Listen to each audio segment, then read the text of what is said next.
Ողջույն, Հանրայինի եթերում Եղիր առողջ բժշկական նախագիծն է։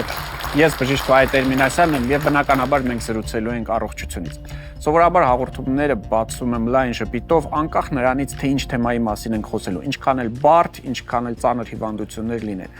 Այսօր թերևս չի ստացվի, որովհետեւ մենք խոսելու ենք երեխաներից։ Երեխաներ, որոնք չեն երազում շքեղ, գունավոր խաղալիքների մասին, երեխաներ, որոնք երազում են ազատվելու ցավից եւ բոլոր իրենց հասակակիցների նման դպրոց կամ մանկապարտեզ հաճախելու մասին։ Երազանք, որը ցավոք սրտի շատ հաճախ այդպես էլ չի իրականանալու։ Մենք խոսում ենք երեխաների պալիատիվ օգնության մասին ծանր հիվանդությունների պարագայում։ Դիտենք տեսանյութը, հետո հրավիրենք մասնագետին։ Նա սովորական բուժքույր էր, բայց դարձավ առողջապահության ոլորտի հեղափոխական։ 20-րդ դարի երկրորդ կեսին Սիսլի Սանդերսը կոտրեց մինչ այդ տարածված կարծրատիպն ու ապացուցեց, որ բժշկության նպատակը միայն հիվանդությունը բուժելը չէ։ Սանդերսը հասկացավ, երբ բուժումն այլևս արդյունավետ չէ, պետք է զբաղվել հիվանդի կյանքի որակը բարելավելով։ Այդպես ծնվեց պալիատիվ խնամքի գաղափարը։ Պալիատիվ տերմինը սերում է լատիներեն pallium բառից, թարգմանաբար նշանակում է թիկնոց, ծածկույթ։ Այս դեպքում բառն օգտագործվում է պաշտպանելու, մեղմելու իմաստով։ Պալիատիվ խնամքի կարիք մարդիկ ունենում են ինչպես քաղցկեղի, այնպես էլ սրտային, թոքային անբավարարության ծանր փուլերում եւ նյարդաբանական լուրջ հիվանդությունների դեպքում։ Առողջապահության համաշխարհային կազմակերպության տվյալներով աշխարհում տարեկան մոտ 57 միլիոն մարդ ունի պալիատիվ խնամքի կարիք։ Ավելի քան 1/3-ը այս կամ այն հիվանդության ծանր փուլում գտնվող երեխաներ են, որոնց բուժելու եւ կյանքը երկարացնելու հարցում բժշկությունն այլևս անզոր է, բայց կա ամենօրյա ցավազրկման կամ մասնագիտական խնամքի կարիք։ Այսօր պալիատիվ խնամքի ծառայությունները հասանելի են նրանցից միայն 10%-ին։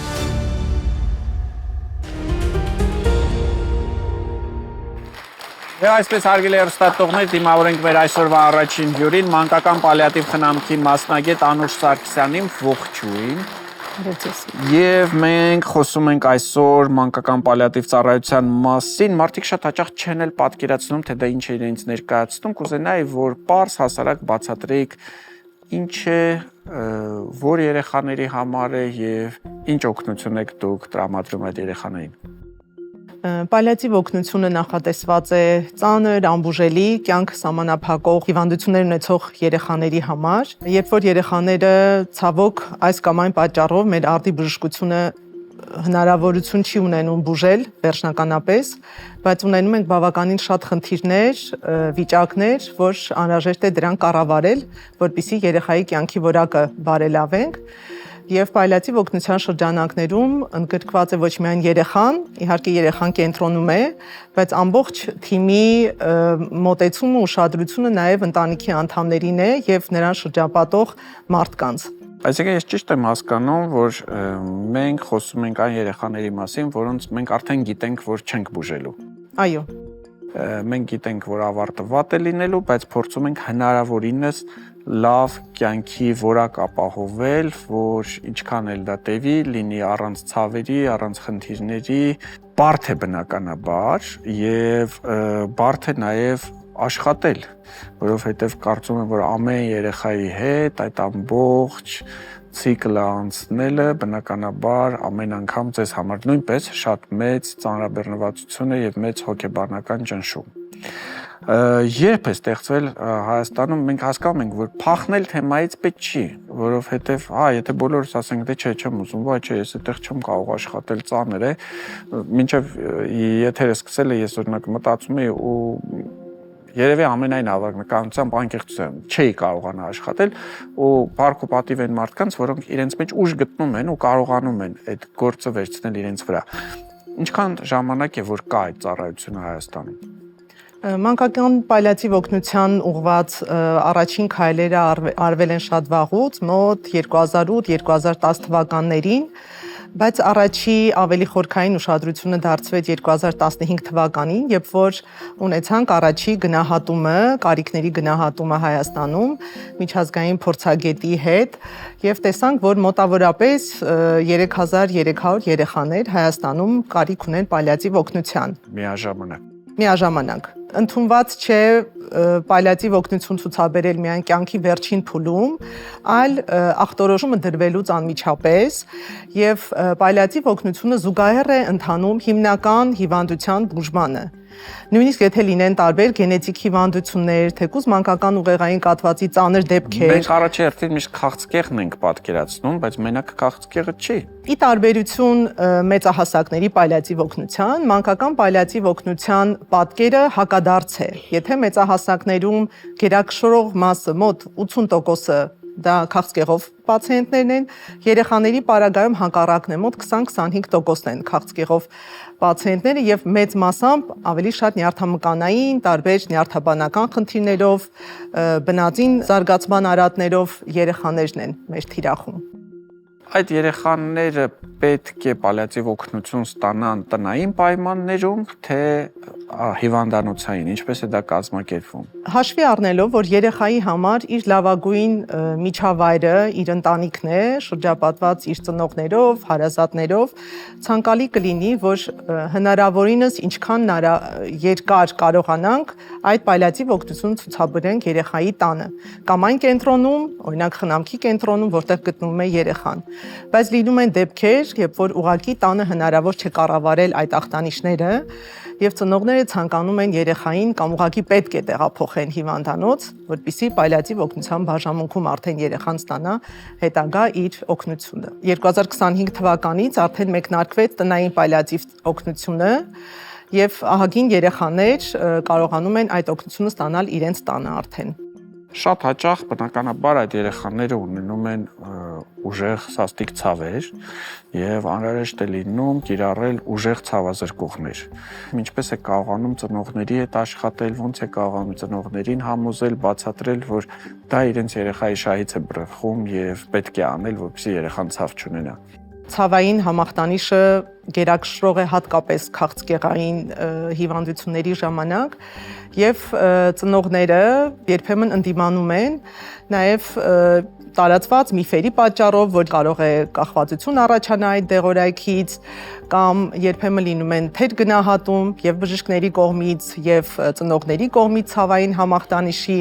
որտեվ չեն ուզում որ հավատալ իսկապես որ երեխան այդքան ցավ ունի եւ կարիք ունի ավելի ուժեղ ցավազրկողների։ Երբեմն երկարատև աշխատանք է պահանջում մի քանի օր բացատրական, շատ մանրամասն, որ երեխայի մոտ չի զարգանա կախվածություն, մենք ուղղակի սա նշանակում ենք կարճատև, որպեսզի այդ ցավը հաղթահարենք եւ շատ ծնողներ, քանի որ ուզում են իրենց երեխայի համար ապահովել լավագույն կյանքի որակ, իհարկե համաձայնվում են եւ տեսնում են բավականին լավ արդյունքներ եւ հաճախ մի ծնողը մյուսին է խորհուրդ տալիս, որ լավ կլինի, որ ձեզ էլ նշանակեն, որպեսզի դուք էլ ցավեր չունենաք։ Ամենածանրը ձեր աշխատանքի մեջ։ Ամենածանրը,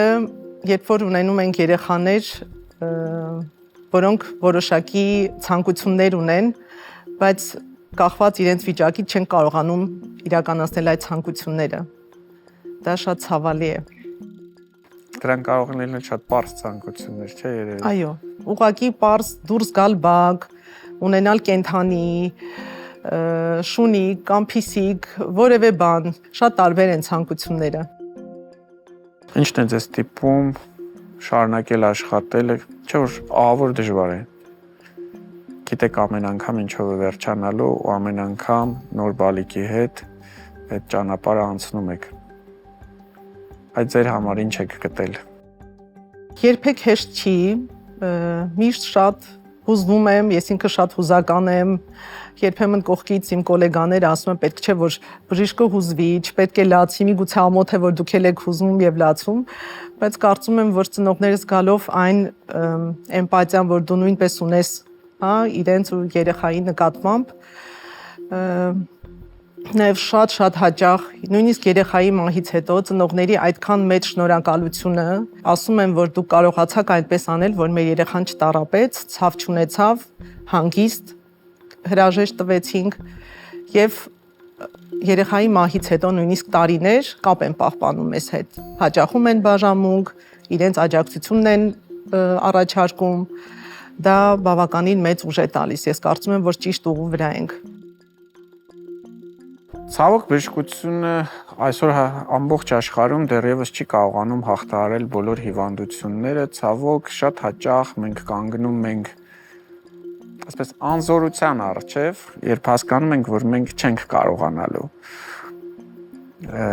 Նաև շատ պետք է ուժեղ լինես, որպեսզի դա կարողանաս ճանաչել, հասկանալ ու դրանով ապրել։ Ես շատ շնորհակալ եմ, որ դուք կաք, ես շատ շնորհակալ եմ, որ կա նման ծառայություն եւ երբեք խնդիրներից պետք չի փախնել, խնդիրներին աչքերի մեջ պետք է նայել ու փորձել ամեն ինչ անել, որպեսզի հատկապես նման խնդիրներ ունեցող բալիկները արժանապատիվ կյանքով ապրեն։ Իսկ Հայաստանում միաժամանակ 3000-ից ավել են։ Ես ճիշտ ասած թիվը այդքան մեծ չէի պատկերացնում։ Դա ահռելի թիվ է եւ պատկերացրեք, թե քանի ընտանիք կարիք ունի աջակցության, այդ թվում նաև հոգեբանական, ու պետք է անպայման իրենց կողքին լինել։ Շնորհակալություն, սա Եղիր առողջն էր, մենք խոսում ենք մանկական պալիատիվ օգնության մասին, իմ հյուրը այսօր Անուշ Սարգսյանն էր, մնացեք մեզ հետ։ Յուրաքանչյուր ծնող երազում է տեսնել իր երեխայի առաջին քայլերը, բայց շատ հաճախ դրանք ուղեկցվում են խնդիրներով եւ անհանգստություններով։ Անկանոն շարժումներ, մկանների չափից դուրս լարվածություն կամ թուլություն, գլխի դիրքի ոչ ճիշտ պահում։ Սրանք բոլորը հուշում են լուրջ խնդրի մասին։ Մենք այսօր փորձելու ենք խոսել այսպես կոչված DCP-ի կամ մանկական ուղեղային կաթվածի մասին։ Ինչ անել, ինչպես հասկանալ եւ ամենակարևորը, ինչպիսի բուժում առաջարկել նման երեխաներին։ Իմ այսօրվա հյուրը մանկական նյարդաբան Մանե Թադեոսյանն է։ Դիմավորենք։ Ողջույն բժշկուհի։ Եվ այսպես ինչ է իրենից ներկայացնում մանկական ուղեղային կաթվածը, նույն ինքը մուկը։ Մանկական ուղեղային կաթվածը դա գլխավորապես շարժողական զարգացման հապաղում է, շարժողական խնդիրներ են, որոնց պատճառը ուղեղի ձևավորման խնդիրն է եւ կամ ձևավորման արատները կամ ինչ որ մի պատճառով ուղեղանյութի վնասումը։ Երեխան ծնվում է արդեն այս հիվանդությամբ։ Պատճառները կարող են 3 խմբի բաժանել։ Կան պրենատալ, պերինատալ եւ պոստնատալ։ Այսինքն պրենատալը դա միջծննդաբերական պատճառներն են։ Օրինակ, տոքսիկոզները հղիության ժամանակ, տարբեր տոքսիններով թունավորումները։ Կարող են լինել ներարգանդային ինֆեկցիաներ, կարող են լինել նաև այստեղ կարևոր է նշել գենետիկ պատճառները, որոնք կարող են բերել ուղեղի զարգացման խանգարումների։ Պերինատալ խնդիրները իհարկե դա ծննդաբերության ընթացքում տեղի ունեցող խնդիրներն են, օրինակ թթվածնաքաղց է լինում, որը վնասում է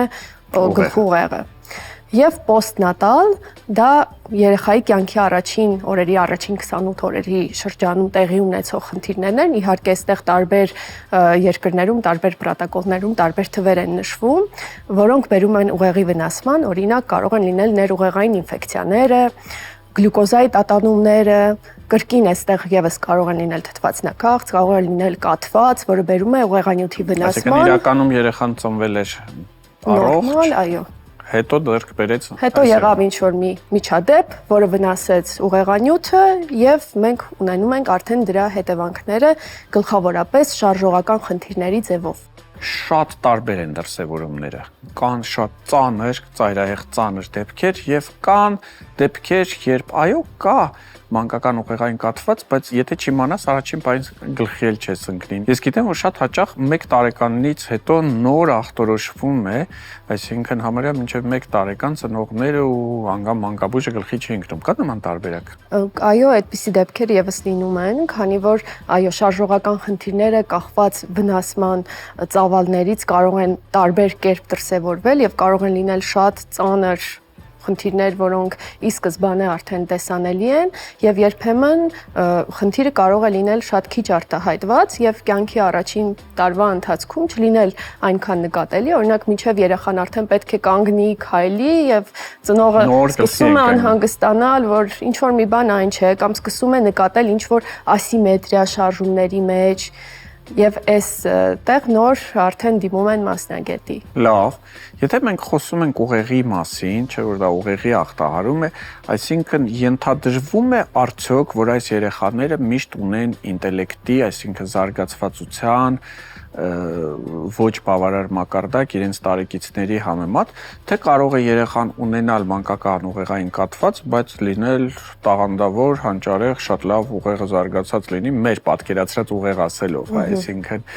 մտավոր ունակությունները։ Տեսեք, մանկական ուղեղային կաթվածի ժամանակ կարող են լինել նաև ուղեկցող այլ խնդիրներ, որոնց մեջ նաև մտավոր զարգացման հապաղումն է մտնում, եւ մտավոր զարգացման հապաղում ունենում են մանկական ուղեղային կաթված ունեցող երեխաների մոտ 50%-ը։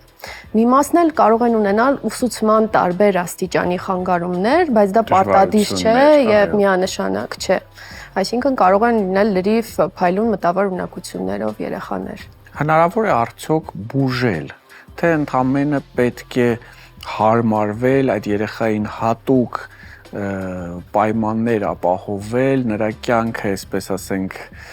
ավելի զգույշ, ավելի մեղմ դարձնել եւ ավելի ուշադիր լինել։ Ցավոք սրտի, նյարդային հյուսվածքը երբ վնասվում է անվերադարձ,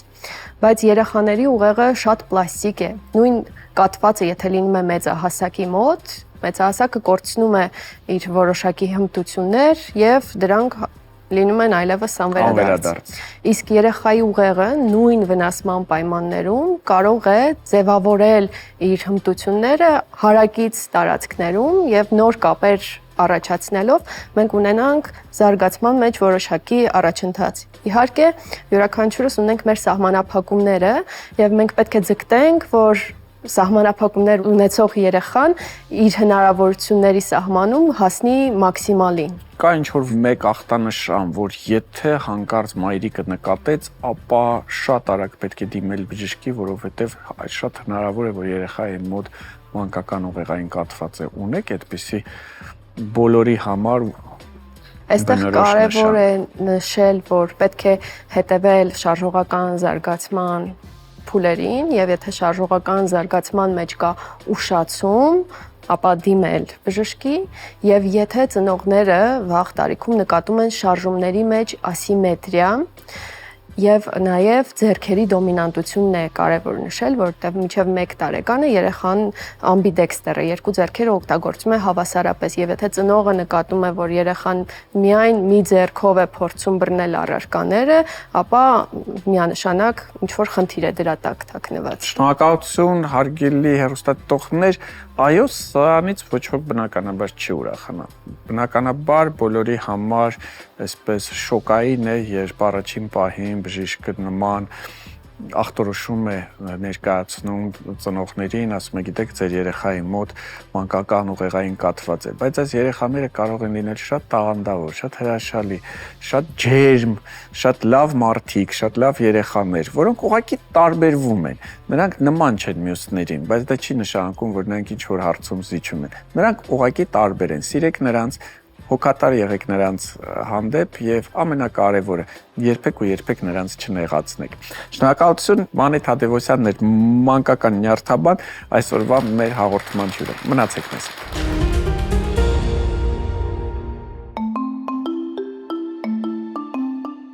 Աշխարհում առաջին ունիվերսալ պատվաստանյութն արդեն փորձարկման փուլում է։ Հավակնոտ գաղափարի հեղինակը Սթենֆորդի համալսարանի գիտնականներն են։ Հաջողության դեպքում մարդկությանը կառաջարկվի մեկ միասնական մեթոդ, որն արդյունավետ է գրիպի բոլոր հայտնի շտամերի ու մուտացված վիրուսների դեմ։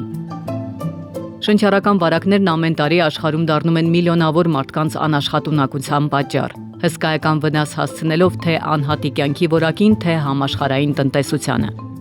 Գրիպի սեզոնին ընդառաջ պատվաստվում է մարդկանց միայն մի փոքր հատվածը, թեև ապացուցված է ժամանակին արված պատվաստումը 40-ից 60%-ով նվազեցնում է հիվանդության ռիսկը։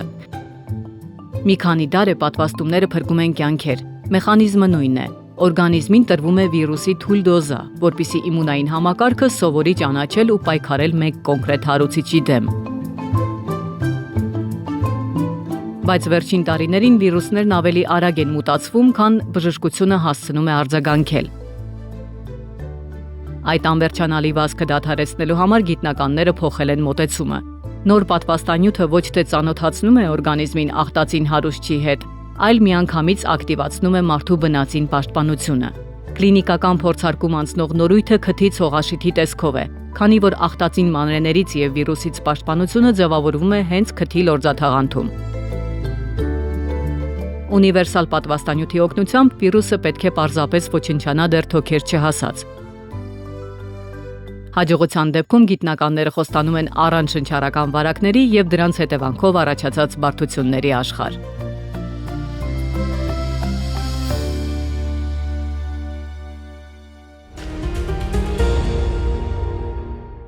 Իսկ հիմա հարգելի հեռուստատողներ, մենք փորձելու ենք սնվել հաճույքով եւ իհարկե մնալ առողջ։ Որքանով դա մեզ կհաջողվի, կիմանանք րոպեներ անց, արդեն քննարկելով մեր հյուրի Նյարդաբան Դավիթ Ալոյանի հետ, ողջույն Բժիշկ Ալոյան, եւ իհարկե մեր խոհարարը Նարինե Ալեքսանյանը, որը անպայման մեզ համար կպատրաստի, ինչ ենք պատրաստելու Նարինե։ Հունական աղցան։ Հունական աղցան, իսկ ինչու հունական աղցան։ Չունեք դրա հայկականը, ստիպված հունականը։ Չէ, նկատի ունեմ ինչի որոշեցինք այսօր հունական աղցան պատրաստել։ Ուղղակի այսպես սիրտը հունական աղցան էր ուզում, թե։ Չէ, ուղղակի բժշկի հետ քննարկելով հասկացանք, որ ինսուլտի համար հարմար տարբերակ կլինի։ Ինսուլտի համար հունական աղցան։ Միանգամից ես ասեմ բաղադրատոմսը, ինչ է օգտագործելու մեր Նարինեն 150 գրամ լոլիկ, 150 գրամ վարունգ, բուլղարական դեղին պղպեղ 50 գրամ, ձիթապտուղ առանց կորիզների։ Իսկ որ կորիզներով լիներ, ինչ կլիներ։ Հաճելի չի լինի ուտելու համար։ Այնքան էլ լավ չի ստացվում, հա 30 գրամ։ Կարմիր սոխ, չէ, այսօր որոշել եմ sense հա հարցեր տամ։ Ինչու կարմիր սոխ։ Կարծում եմ, որ աղցանների համար ավելի հարմար է իր օգտագործումը, ավելի համեղ է ստացվում։ Լավ։ Ֆետա պանիր 50 գրամ, արևածաղկի ձեթ 10 մլ, լիմոնի հյութ, կարմիր աղացած պղպեղ եւ խնկած ծաղիկ։ Եվ այսպես ինսուլտներ եւ հունական աղցան։ Այո, եկեք առասարակ խոսենք կաթվածից եւ խոհանոցից։ Հաճախը պատահում է այնպես, որ մարդը իր կաթվածը ինսուլտ ունենում է խոհանոցում։ Սակայն կաթվածը չի լինում հենց խոհանոցում, այն կարող է սկսվել խոհանոցից։ Այսինքն մեր սննդակարգը շատ կարևոր նշանակություն կարող է ունենալ եւ կարող է կամ առողջ պահել մեր անոթները եւ ուղեղը, կամ լինել վտանգավոր մեր ուղեղի համար, բերելով ընդհուպ միջև կաթվածի։ Լավ, եթե փորձենք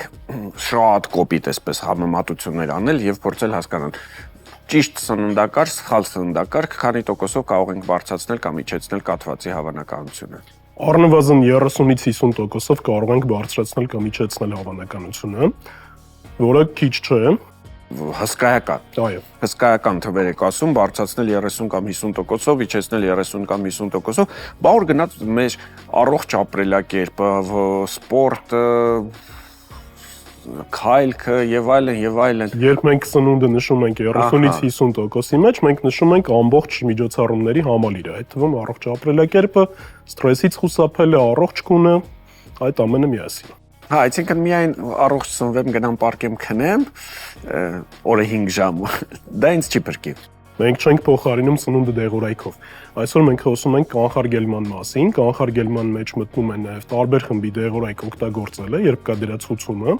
սակայն սնունդը այս հեշտ հասանելի մթերքները, որոնք բոլորիս տանը կան, կարող են բերել նրան, որ եւս լինի պրոֆիլակտիկա։ Հիմա եկեք հասկանանք, թե այս սնունդը ինչով է իսկապես օգտակար եւ նվազեցնում ինսուլտի հավանականությունը, այսինքն ինչ կլիներ ուրիշ սննդի պարագայում եւ ինչ կլինի այս սննդի պարագայում։ Նախ ձևակերպենք, թե ինչ է ինսուլտը։ Ինսուլտը ուղեղի արյան շրջանառության անբավարարությունն է, սուր զարգացած, իսկ ուղեղի արյան շրջանառության անբավարարություն լինում է այն պատճառով, որ ուղեղի անոթների միջով արյունը վատ է ներթափանցում դեպի ուղեղային հյուսվածք։ Նյարդաբանական տեսանկյունից այստեղ կարևոր է անոթների ներքին պատի ամբողջականությունը, դա կոչվում է էնդոթել բժշկական տերմինով, եւ այստեղ ներկայացված մթերքները ունեն մի շարք դրական ազդեցություն հենց էնդոթելի անոթի ներսի պատի վրա։ Պաշտպանում ենք անոթները։ Այդ նույն անոթները բնականաբար կարող են օրինակ սրտի համար լինել։ Իհարկե։ Այդ նույն անոթները կարող են մեր վերջույթների համար լինել, այսինքն այնպես չի որ մենք միայն գլուխն ենք պաշտպանում, մնացած բոլոր անոթները նույնպես այստեղ շահելու են։ Եվ հունական աղցանը, դուք հարցրիք ինչու ենք ընտրել հունական աղցան։ Հունական աղցանը մասն է կազմում տասնամյակներ շարունակ գիտականորեն հաստատված արդյունավետություն ունեցող միջերկրածովյան սննդակարգի, որի մասին սրտաբանները եւ նյարդաբանները եւս տասնամյակներ շարունակ խոսում են, որպեսզի պահպանենք։ Միջերկրածովյան սննդակարգը իրենից ենթադրում է բանջարեղենով, վիտամիններով, բջջանյութով հարուստ սննդակարգ, որը պարունակում է նաև ճարպեր, բայց առողջ ճարպեր։ Քանի որ ճարպերը բացարձակ թշնամի չեն, ճարպային հյուսվածքը եւս կարևոր նշանակություն ունի եւ բոլոր բջիջները առհասարակ իրենց թաղանթում ունեն ճարպային շերտ եւ պետք է նաև քննարկենք այստեղ ներկայացված սննդի առողջ ճարպերը։ որի մեջ օրինակ մենք կարող ենք ճարպ գտնել։ Առողջ ճարպ մենք կարող ենք գտնել այստեղ ձիթապտղի մեջ։ Ֆետա պանիրն է պարունակում առողջ ճարպ եւ արևածաղկի ձեթը ես ամեն դեպքում ձիթայուղով կփոխարինեի։ Ունենք դեպքեր, երբ օգտագործում ենք արևածաղկի ձեթ, ունենք դեպքեր, երբ օգտագործում ենք ձիթապտղի ձեթ։ Նայն է երբ որը։ Դե եթե նշեմ կողարարական տեսանկյունից, ակցիաներում ավելի հարմար է ձիթապտղի ձեթ օգտագործելը։ Իսկ տապակման ժամանակ ավելի հարմար է արևածաղկի։ Այո։ Համաձայն ենք։ Կարևորը որպեսզի լինեն բուսական ծագման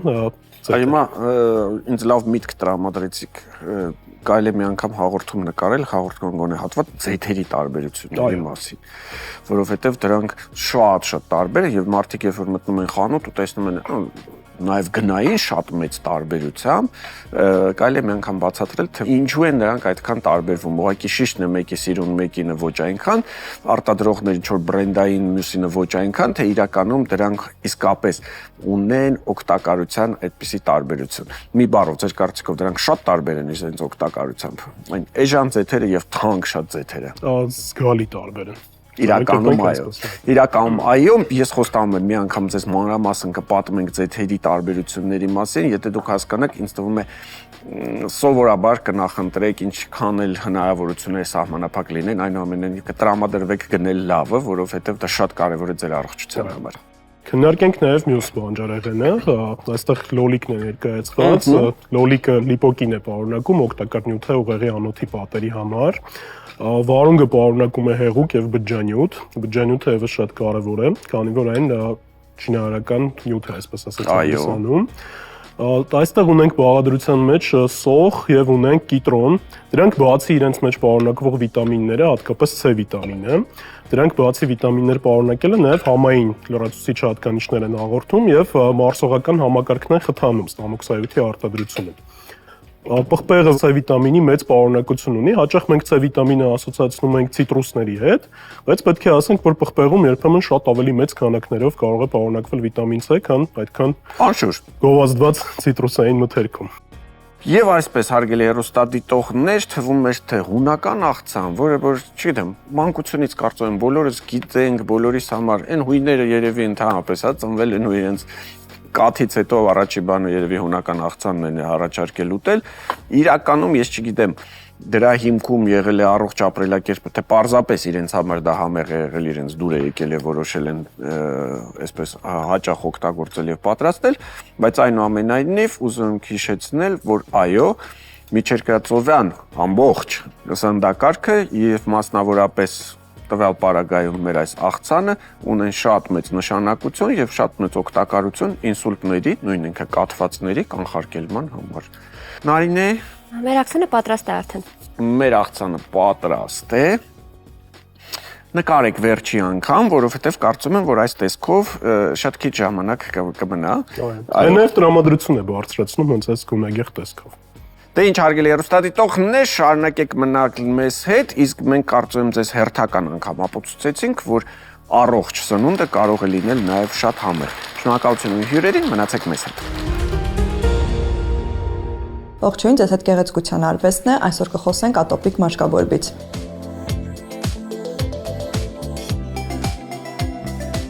Ատոպիկ մաշկաբորբը քրոնիկական ընթացքով մաշկային հիվանդություն է, որը հիմնականում սկսվում է մանկական հասակում եւ կարող է պարբերաբար կրկնվել։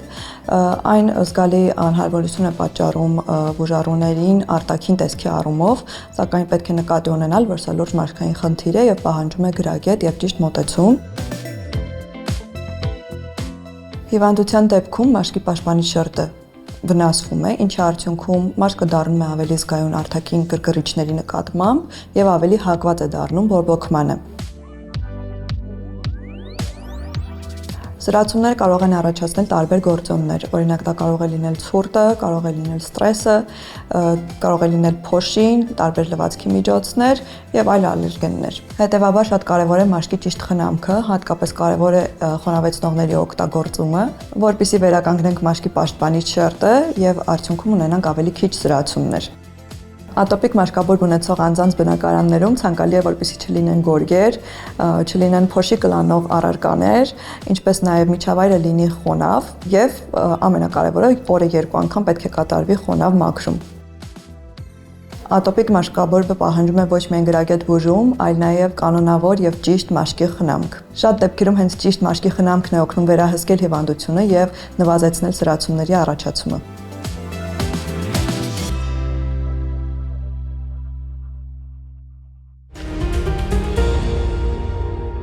Դե ինչ հարգելի հեռուստադիտողներ, ամփոփենք նաև այսօրվա հաղորդումը, հիշեցնեմ գլխավոր թեման նվիրված էր երեխաների պալիատիվ խնամքին։ Թեմա, որ շատ բարդ է, թեմա, որին շատ-շատերը կուզենային չանդրադառնալ, բայց միևնույն է, այն կա եւ այդ երեխաները մեր կողքին են եւ այդ երեխաները շատ հաճախ ունեն գոնե մեր հոգեբանական օգնության կարիքը։ Հատկապես կարեւոր է նաեւ այն մարդկանց համար, ովքեր ամեն օր աշխատում են այս ոլորտում, ամբողջ այդ ինֆորմացիան, ամբողջ այդ ծանրությունը տանելով իրենց հետ։ Շնորհակալություն նրանց եւս մեկ անգամ հայտնենք, իսկ երեխաներին մաղթենք առողջություն։ Առողջություն բոլորիս։ Եղիր առողջներ հանրայինի եթերում։ Կհանդիպենք։